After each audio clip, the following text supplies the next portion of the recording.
All right, we are officially live on social media. This is Reflection Artist episode number 51. So a special 51 because we have a guest with us, Billy Bogus, and he was on in the early days of launching the Reflection Artist Live. So we are almost year to date within a couple of days difference of the very first um, time we were on with him as an interview till now. So it marks a year from that almost today. And of course, if you aren't familiar with who Billy Bogus is, he's been in the industry for over 26 years, and he has the brand American Detailer Garage, also known as ADG.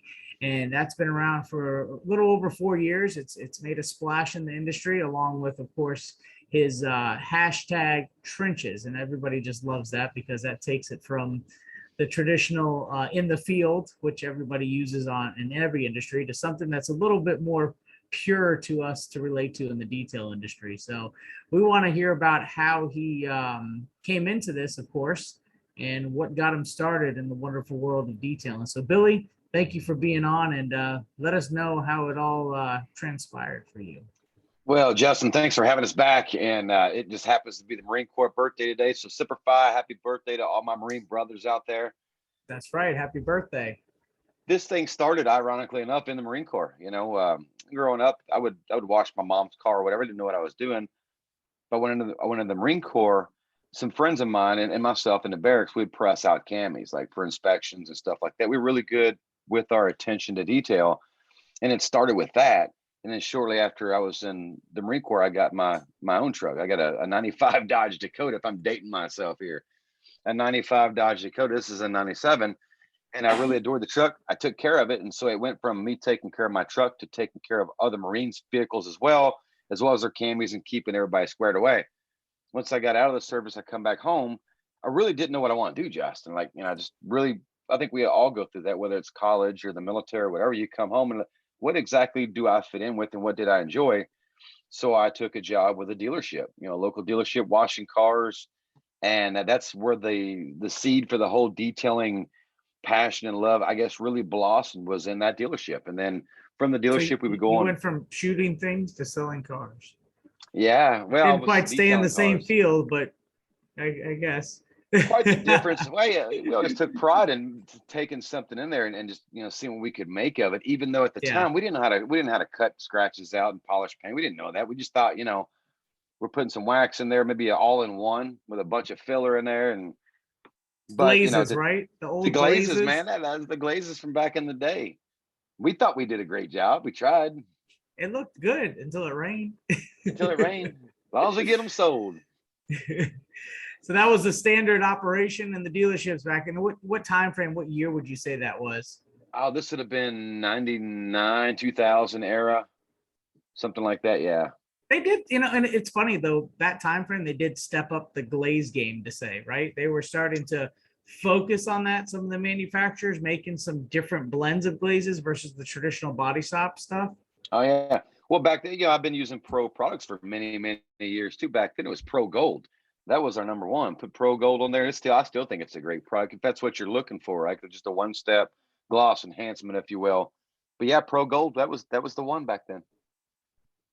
And then of course just your traditional waxes and sealants. And I take it that during that time, were the dealerships involved in some of these sealant programs at that time frame? Back then, it wasn't. No, it wasn't back then. It was a very, very different era. Back then, we would still use paste wax on cars. Oh Of course. goodness. Oh yeah, of course. The managers, they want you to get the cars out. You got to turn the cars. So it was a paste wax job, and that's what we did. But yeah, that was pretty much where we were back then. And there was Wow. no like upselling F&I department. Ceramic. There was obviously no ceramic coatings. Synthetic polymers hadn't even. They might have been out, but they weren't mainstream at the time. So where did you transition from there with the dealerships and learning the detailing aspect of things? And so the course of my life, I've done kind of two things. I've detailed cars and I've drove semi trucks. And so, I went from there and I would drive a semi truck for a while, get bored with that. Then I'd go work like an auction house. And I've worked in other detail shops before I started my own detailing business. And so, but it really gave me the chance to see how the auction houses run, how detail shops run, how dealerships run, because all of those different sectors of our industry do things in different ways. So I got to pick up on the best parts of those in terms of efficiency or whatever. And a lot of the things I learned back in those days, I implemented obviously now with better technology of products, machines throughout my detailing career, having my own shop, and then transitioning that same process through ADG and the way we train and teach people. So I felt like we were in the body shop too. I had some gigs in body shops too. So we took a combination of all those different things and wrapped them all into one, and what makes sense in today's market of detailing. And I think that was probably, if I was to look back and point at one thing, Justin, that's probably the one thing that I'm grateful for over my career in the industry, is all the different things I learned from the different sectors of the automotive reconditioning industry. Yeah, no, that definitely helps a lot because I mean, when you look at, of course, the body shop side of it, they're starting from the substrate on up, and then the detailers pick up from where they leave off with the finish on up. So being able to be well rounded definitely helps.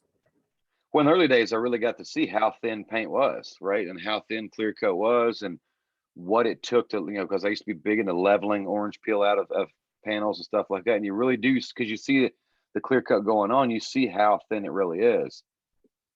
So it was great to see pretty much everything, like you said, from the substrate all the way up to the finished product.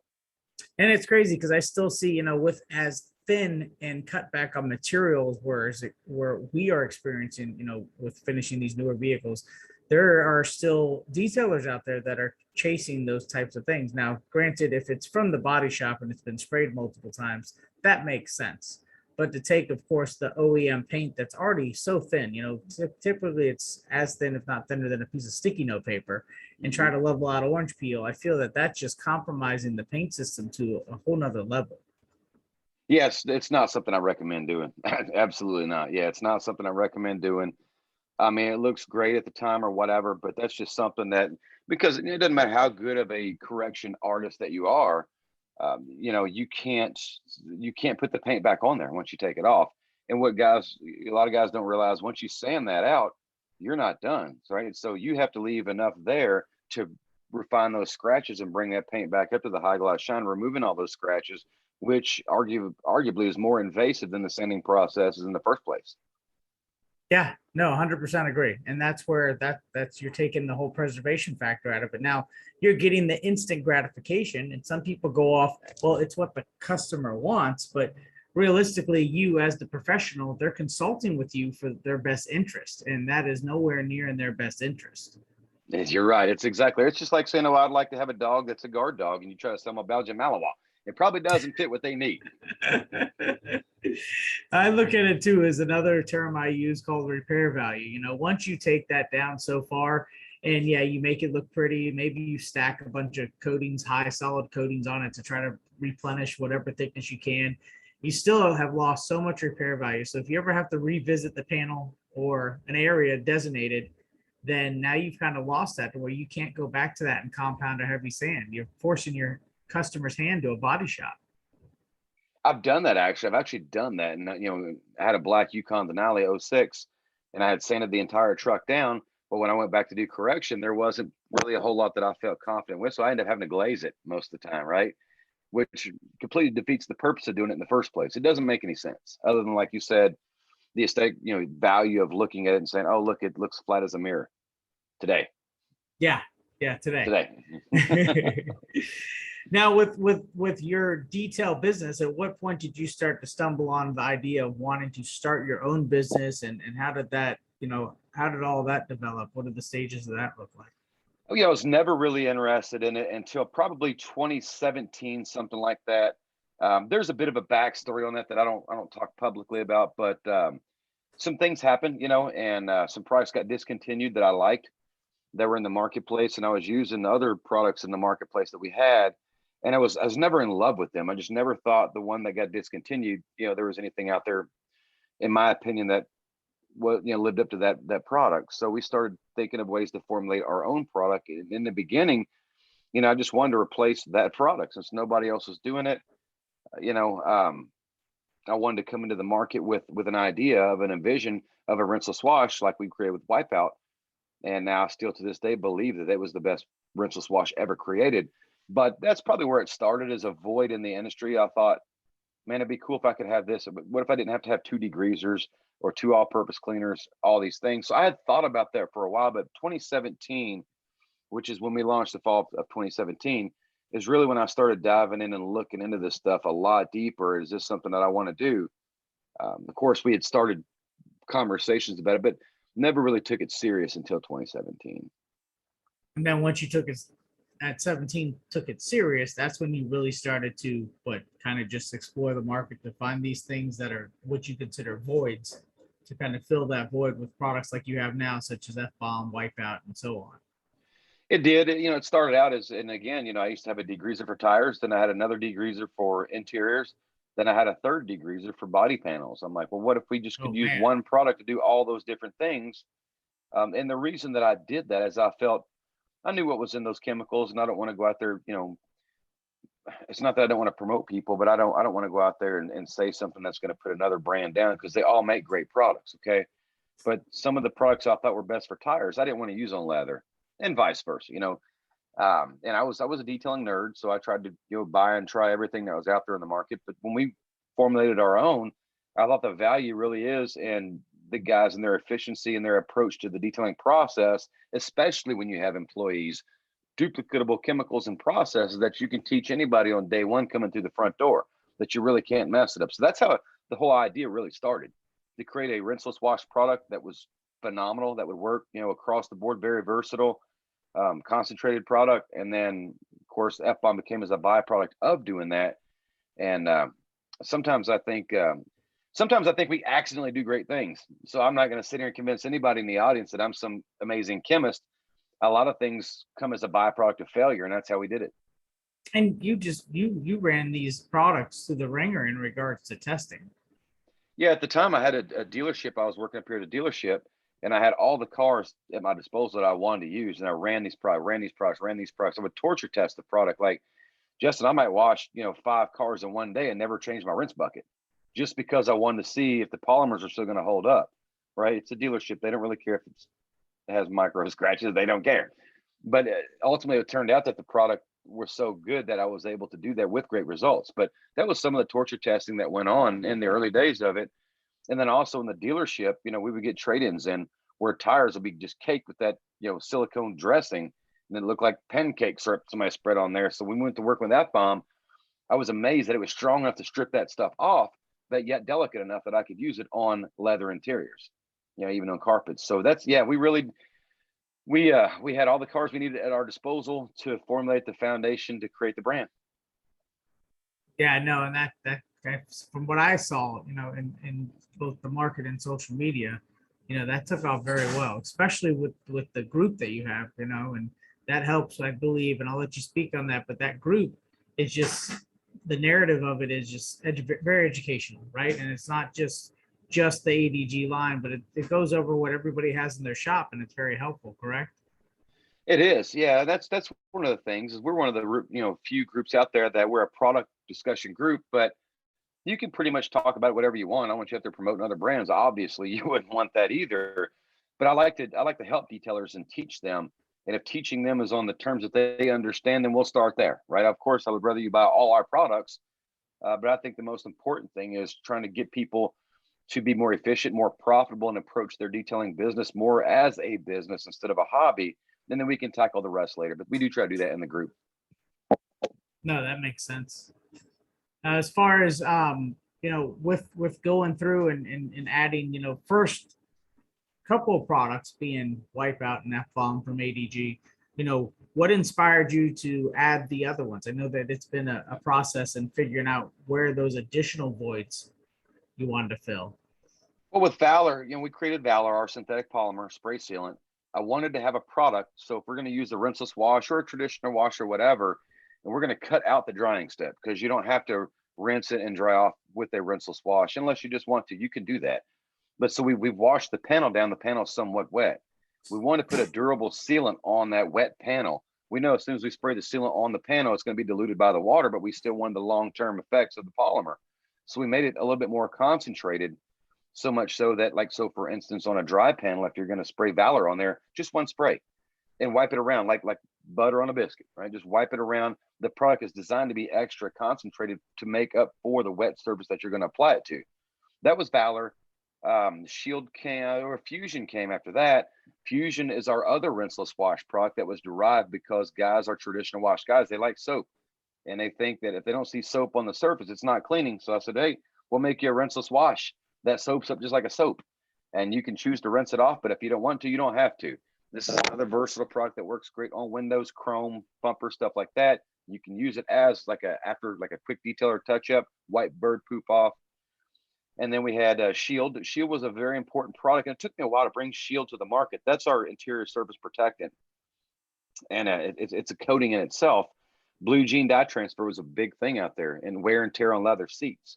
So I love my Avalanche, Justin. And what I wanted to do is preserve my leather seats, which are like a light beige color, not quite as white as my chair, but they're light. And I wanted to keep those and preserve those over time, but I didn't know of a product out there that I really, really liked. I had used some coatings. So we wanted to create a product that worked for that, that was easy to use, something that detailers could sell to their consumer for long-term protection of the interior panels, and most importantly, the leather seats. Then we had Unity, our tire dressing. I call it Unity because that's the one thing that brings the whole detail together, right? Brings all the unity. That's why it's called Unity. And we worked for about 2 years to develop a good product that I thought would work great on tires. You can use it with a brush application for knobby tires, and pretty much anything that you want to apply some sort of a tire dressing with. Unity is a consistency of like a shampoo, but it has a polymer built into it. So as you drive the vehicle after it's been applied over time, the tire is going to stay cleaner longer. And then when you do go back to clean the tire again, there isn't all that grime that's bonded to the tire because of the polymer protection in the Unity product. And then we have Breeze. Breeze, I felt like, the industry needed a glass cleaner. And this was kind of something that was near and dear to me, Justin, because there was a time in my detailing career where I went through a slump, just like NBA basketball players go through a slump and they can't nail a free throw. I couldn't nail a window. I couldn't nail a window. I tried vinegar, I tried water, I tried alcohol, about every glass cleaner you could think of on the planet to try. And I realized it was me, for the most part, it was me just going through a slump. But I thought, what if we could create a glass cleaner that's so easy to use that even when you go through a slump, it's going to carry you through because the product works that great. And that's where Breeze came from. And is that all of them? That's seven. That glass cleaner is pretty universal too that you have. I mean, have you tried using that as a panel prep yet? You can use it as a panel prep. Yeah, you can, because we don't have any alcohol base to it. So Breeze is derived from the same technology as our rinseless wash products. And it's pretty simple. What we need is something that's going to go on the surface and immediately break down what's on the surface. The important thing is we need something that's not going to flash too fast, and it's not going to stay wet too long. So you want to remove the surface dirt while allowing flash time without having to go back and over wipe. Most of your streaks and windows come from guys trying to over wipe after the product's already dissipated. So because of the technology built in the glass cleaner, it can be used as a panel wipe to some degree. It's still not an alcohol base. Correct. Yeah. No, just but somewhere as a light or in between kind of thing, even maybe inspection, right? As an inspection, well, Breeze is pH 7, it's pH neutral. Oh, nice. So yeah, if you spray it on the surface, you can wipe it as a quick detailer. If you wanted to use it as a panel wipe, I probably wouldn't use it solely by itself, but I know some guys will use a panel wipe and then go back and want to neutralize that even before they do the coating. So you could do that. Sense. That makes sense. Now, let's talk about your area. You're in Louisville, Kentucky, right?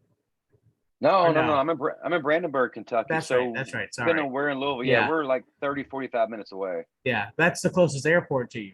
It is. That's what it is. To me. I'm just outside like Fort Knox. If you've seen the Gold Vault before, the Gold Vault's right up the road from my house. Now, as far as your detailing, right, with you detailing, you're detailing out of your house or out of your garage, or where are you detailing out when you have the opportunity? Yeah, I did. I used to use my shop when I take a job. It's very rare that I take a job anymore because we've grown as ADG in my 30 by 30, 32 by 32 shop. Now it's mostly warehouse, and then it's funny because my wife, I spent all day Saturday and Sunday cleaning up the floor so I could have room to do videos. And she's like, my gosh, I haven't seen the shop look like this in over a year, because it's tables set up here for packing things out or doing this or mixing that, or we blend some of our own stuff. And I finally cleaned up a whole bunch of mess, got another storage unit. So if I do some detailing jobs, again, I might take one here and there, and I'll do it here at the house. But at the same time, the downside is where I live at, there's nothing to rent. There's no commercial property to rent. There's no shop. There is none of that. So for me to find something like that, I mean, I would probably have to go to like Louisville and drive 30, 45 minutes every single day just to go find a commercial property like that.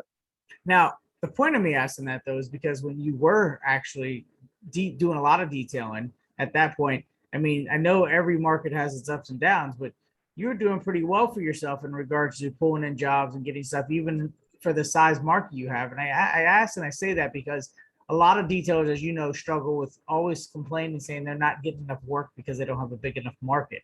So I just kind of want you to highlight how that really can be more of an advantage in your way to be the local expert. That's a great question. Whether you, the way you just said it, the less people there are, the more people, the fewer people that are going to be the market experts. So it's up to you. You can be that market expert. At one time, I had 2 employees, in our shop here. I mean, it was a full running shop. We got an 80-gallon compressor. We had a pressure wash if we needed it. When we ran 2 employees, and we ran 80 cars a month, something like that. We did a lot of production stuff. Of course, out here, we did some of the wholesale stuff, some of the dealership stuff. And then we bring our random customers in. There'd be a random paint correction job or a ceramic coating job here and there. But I really got a chance going back to the efficiency. So I would tell guys that are in a market that's geographically not the prime market, if you will. It all is going to come down to your efficiency and delivering to that customer what it is they want. So if you're a business owner, what does that customer want? Just because you want to do a 2-step polish and lay a coating down, if they don't understand that or they don't want to buy that, see if you can find a way to make your services fit what they're looking for. Because out here, again, in rural America, some of these jobs are few and far between if you want to survive and eat. So it really comes down to the efficiency of your process. If you can do a job and book it for $250, that's great. How can I make that work for me? And so we've tried to do that in ADG over the years, is teach guys little things, if you want to call them hack tricks or whatever, but little things that you can do to shave time off the detailing process that really don't have a negative adverse effect on the overall outcome. And that's what it boils down to. So Justin, and you know this, but anytime you have a business, you have to know your business inside and out. You have to know your numbers. You have to know what makes you money, what doesn't make you money, where your profits lie, where those margins lie, where your breakover point is. And that doesn't change when you own a detailing business. You have to know where those things are. So you might have to tell a customer, we're probably not a good fit. But before you do that, make sure that you've executed all the process that you can pack into your brain or your bag of tools that maybe you could have, $250 detail, you could have put that in your pocket that day. Yeah, and then doing that consistently. And sometimes it's not about getting the biggest ticket, right? Sometimes those little tickets, when you're effective and efficient, add up to a good day or a good week, to say, to where you're not having to chase big tickets to accommodate. People would be amazed at how much less, and don't get me wrong, I mean, I like to polish cars too. I still find enjoyment in that. But people would be amazed at how much less work, I guess you could say it is, to do like wash clay and seals or wash clay in a 1-step. I'm 44 years old. I know I look 20, but I'm 44 years old. And, to run that machine across that car day in and day out, it would wear me down. But I also want to say this, man, for guys that want to grow the business, you have to get off your tool. You have to get off your tool. You have to run your business, and you might have to hire somebody else to fill in that position. Well, you don't want to hire somebody that's going to need a high level of tech knowledge, right? Technology knowledge of the substrate of the vehicle, all these other things. They probably don't care as much as you do anyway.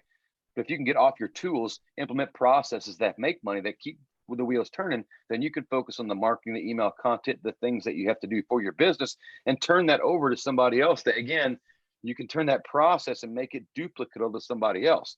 The guys out there, and I'm not putting anybody down, but the guys out there trying to go for 99% correction, you're probably never going to hire somebody to be able to do that.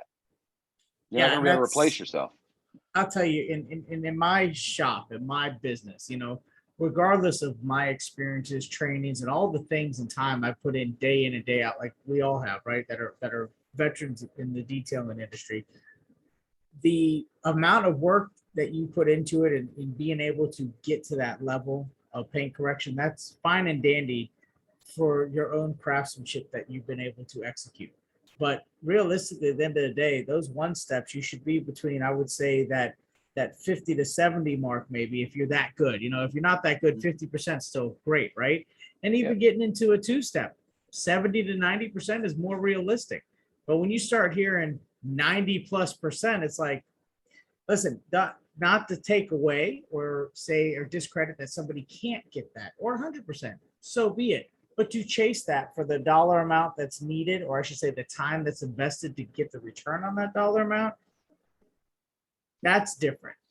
It's That's not worth it. unrealistic. No, no, I it's use a not. cell phone store analogy. Like when we go to a cell phone store, if you and your wife go to the cell phone store, you're gonna buy new cell phones, upgrade your plan, whatever.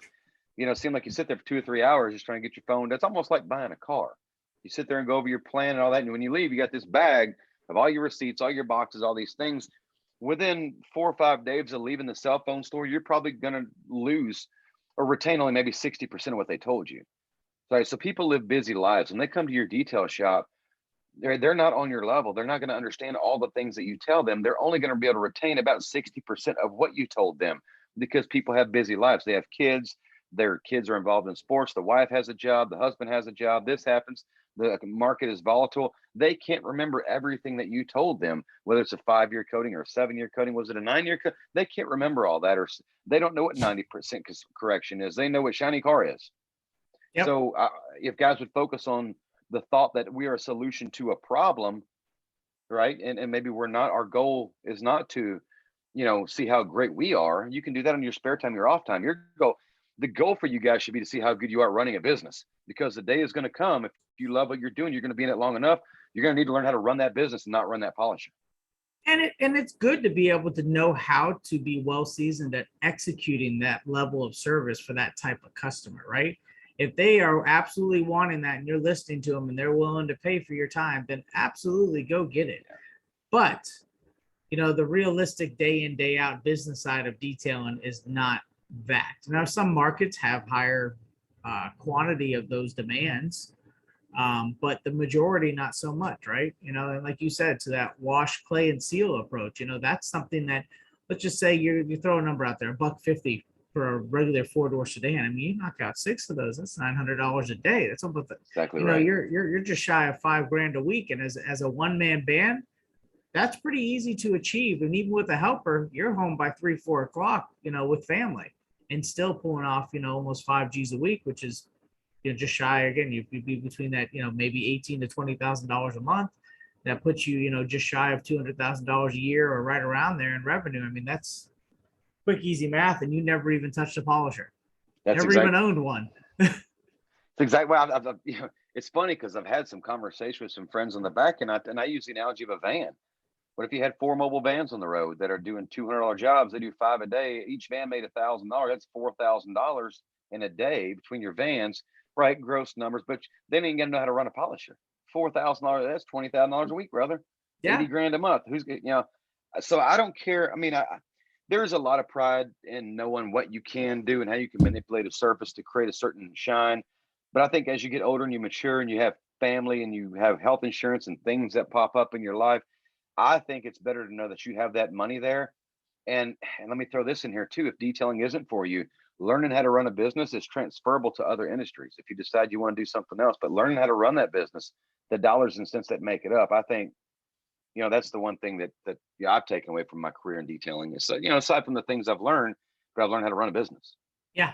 Yeah. No, and liability, right? When you have simple services, more common core services to say, it removes a lot of liability. And those that have a hard time struggling to find employees, that makes it a lot more simplistic in that category to keep and retain an employee, because the services are so entry level that your liability is almost obsolete in a way, to where it helps keep that continued effort as a team and makes it a lot more simple moving forward and growing. Duplicatable. It's just duplicatable. Yes. If somebody calls in sick, you can bring another guy in. Hey, this is the general way we wash a car, or however you guys do it, but at the end of the day, you got to clean it, shine it, and protect it. That's it. Yeah. Nothing more, nothing less. You got to clean it, shine it, and protect it.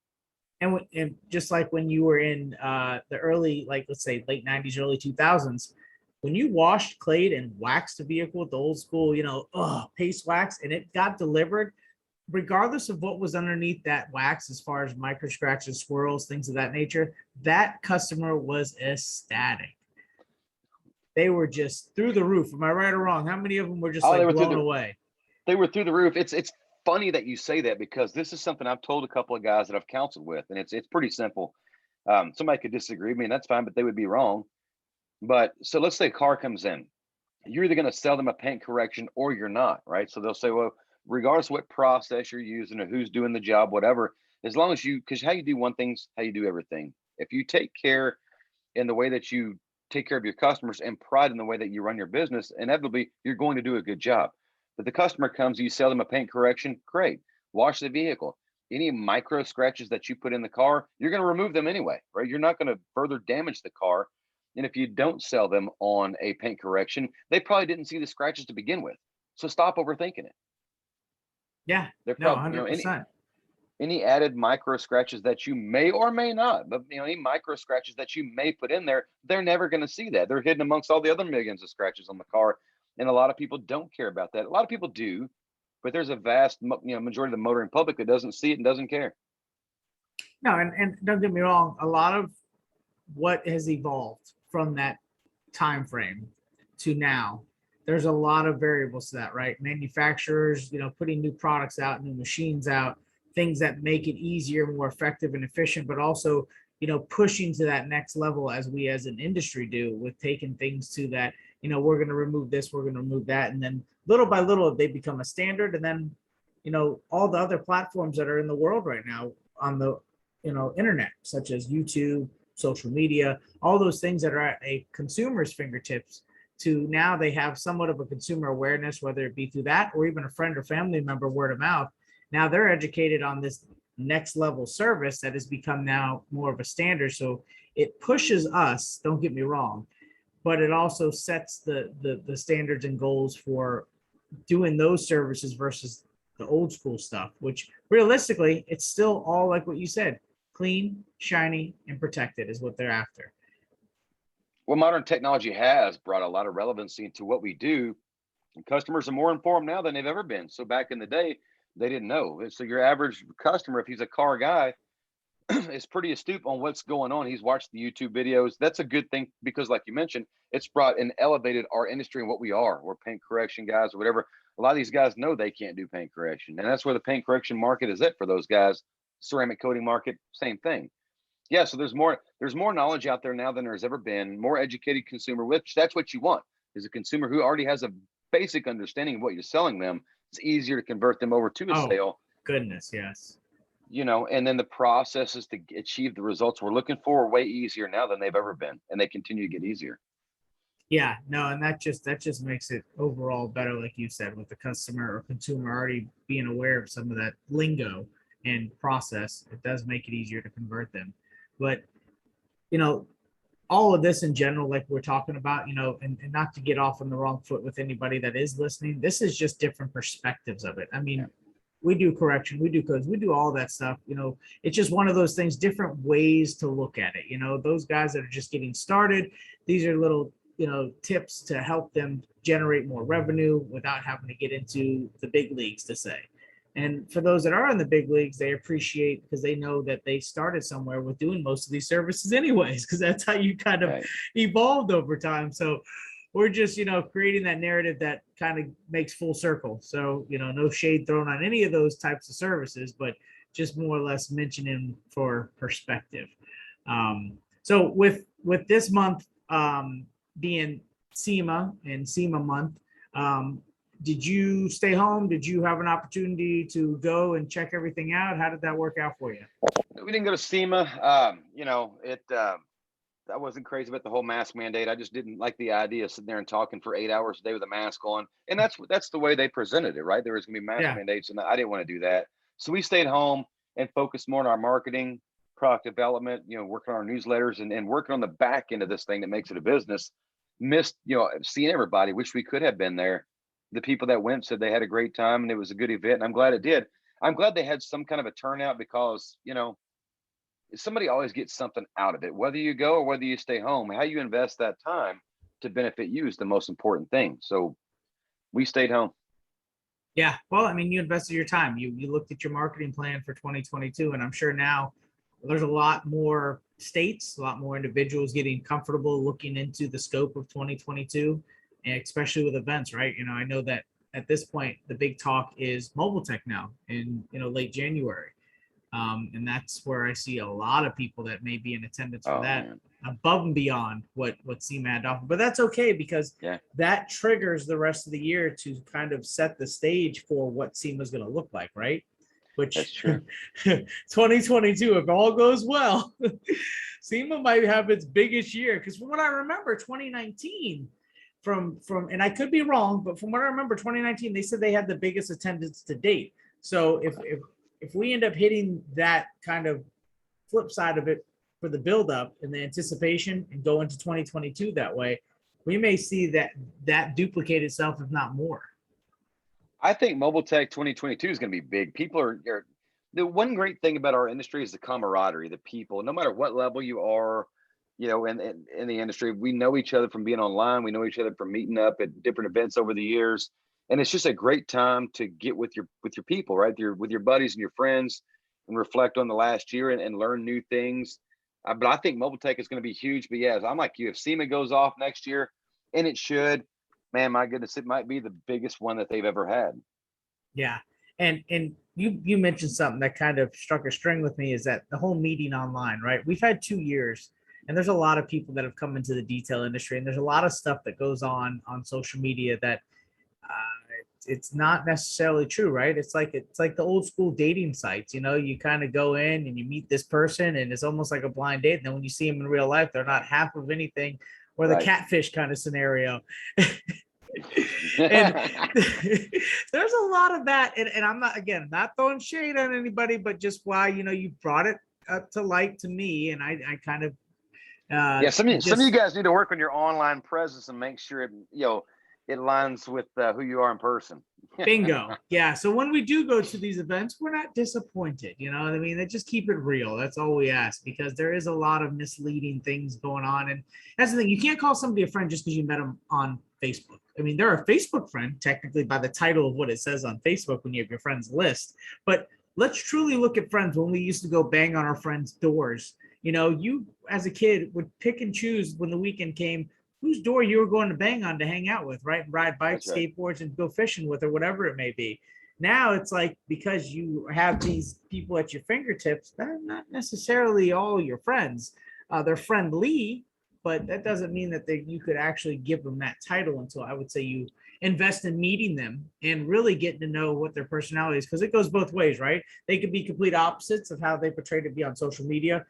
They could be a great guy. They could be a jerk. They could be this. They could be that. You don't know. So definitely the biggest thing I would say to that is getting to events, getting to meet and greets, getting to wherever you could be where you're surrounding yourself with other detailers so you could actually meet them in person to truly understand who that individual is and the values they bring. And if you want to be able to call them a true friend, I know Billy, I could call you a friend.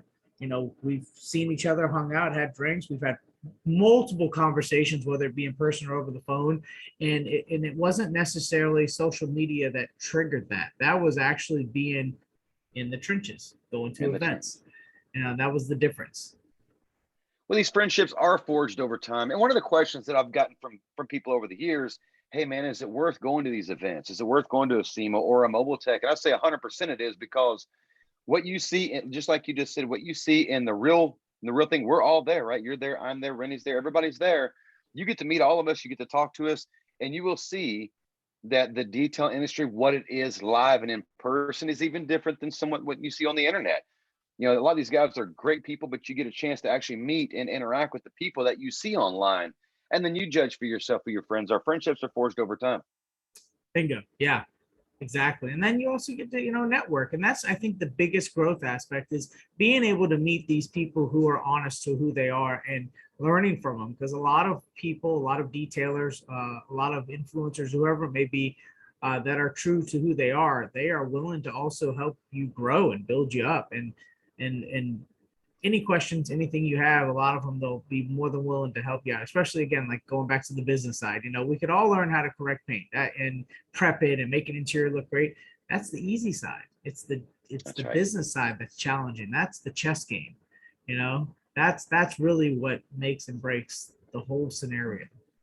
So let me just go ahead and throw this in there, Justin. It's important, guys that are listening out there, to surround yourself with people that you want to be like. Surround yourself with people who are where you want to go.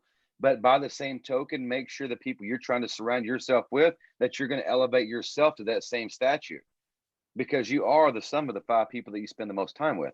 So, if you want to be a winner, hang out with winners, but you have to do winning things too. And then a rising tide rises up, lifts all ships, right? A rising tide lifts all Yeah. ships. Yeah. And advice is good from all angles, but mature, seasoned advice can be even better.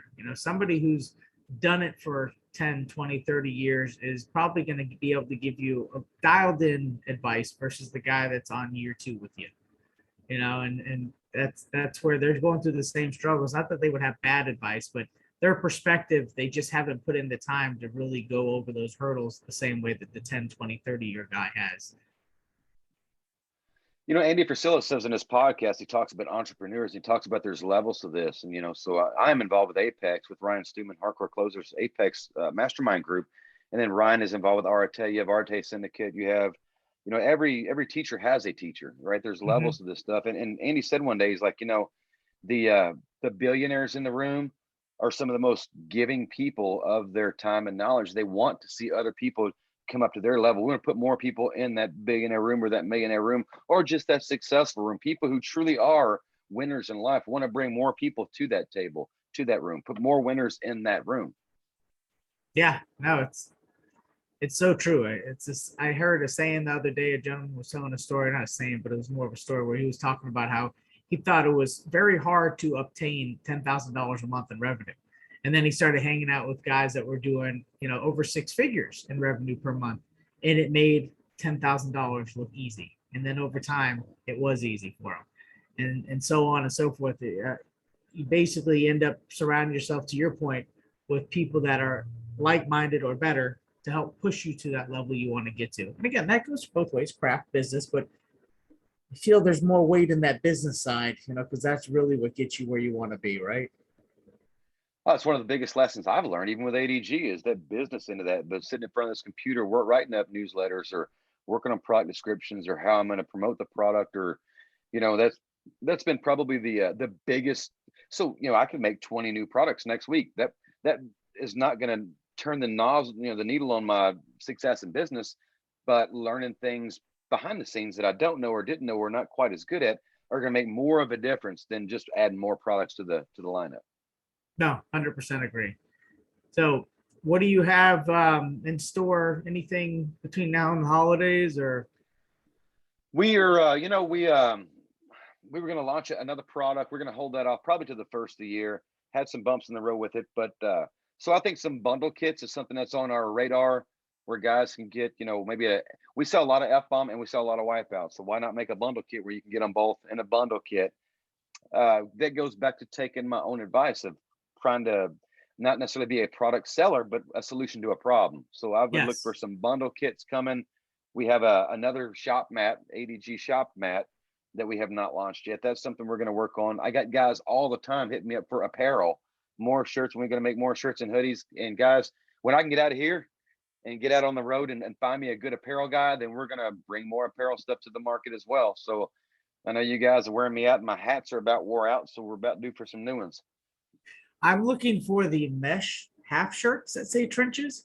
Hey, we should do some 80s throwback half shirts, There you go. Yeah. Look, I want to come out looking like Macho Man, you know what I mean?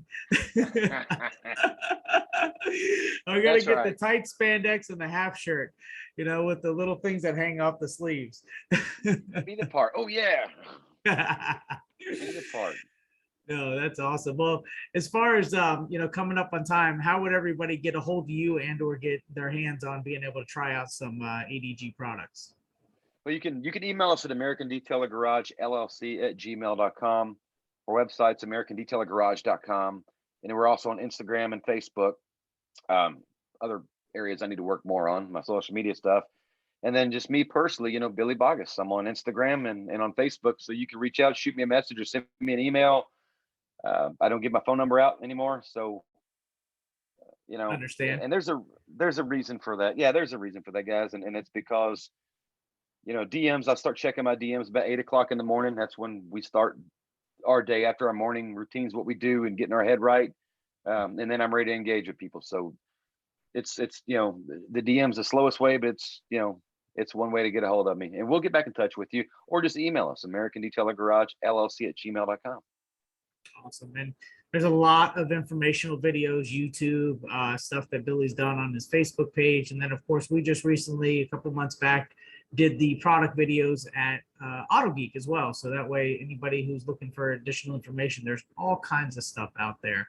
And you have any last words of advice? I know we've kind of covered a lot of stuff, but is there anything that really you could throw out there for everybody watching or listening? There's a balance to everything. And just because, you love the passion and business today, make sure that you don't put so much deposits into that basket that something else in your life struggles. So there are 4 quadrants of your life that make up the best version of you. And it's faith, family, fitness, and finance. So throughout your day, throughout your week, months, and the years ahead, make sure you put equal deposits in all 4 of those things, because you want, ultimately, whether it's success, retirement, or the end of your life, you want all 4 of those areas to be rich. And that's very important. That, with all those F's, I consider that the F-bomb. That's the F-bomb, baby. Well, Billy, thank you as always. I much appreciate you taking your time out on behalf of Buff and Shine. We appreciate it, and thank you, along with everybody who's had taken the time out of their day that's live listening, whether it be on social media or wherever else you'll see. And of course, our platforms are on all YouTube and all the podcast platforms, so you can find This is Reflection Artist Live, number 51, with Billy Bogus, owner and operator of American Detailer Garage. So thank you, Billy. And we'll look forward to maybe, again, looking at this another year from now. Anytime you're ready, Justin. Thank you. And thank you, Buff and Shine, as well. Awesome. Take care, man. Have a good rest of your day. And everybody, take care. Take care, guys.